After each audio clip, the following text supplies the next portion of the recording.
تخيل صديقك أو أصدقائك اللي تطلع معاهم تتونس معاهم، والصديق اللي معتبره أقرب واحد إلك، الصديق اللي يوقف معاك بالشدة.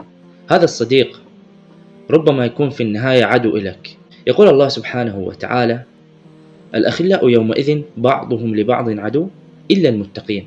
صديقك هذا اللي يوقف معاك وقت الشدة، واللي يطلع معاك، واللي تلاقيه عون إلك في هذه الدنيا، ربما في أمور دنيوية فقط. هذا الصديق قد يكون في يوم القيامة عدو إلك. طيب ليش؟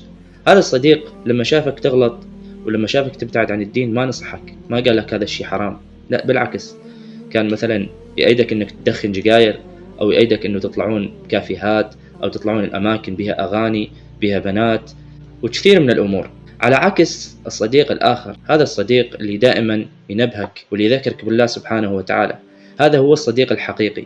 هذا الصديق اللي يخاف عليك من الآخرة قبل الدنيا. هذا الصديق اللي يريد يكون معك بالجنة. هذا الصديق هو اللي في النهاية يذكر الله سبحانه وتعالى: إلا المتقين. فاعرف شلون تختار صديقك. صديقك مو اللي يوقف معك بهذه الدنيا فقط واللي يأيدك على كل شيء تسويه، لا، صديقك اللي يزعل عليك لما يشوفك تخالف دين الله سبحانه وتعالى، ويفرح ويأيدك لما يشوفك ملتزم بدين الله سبحانه وتعالى.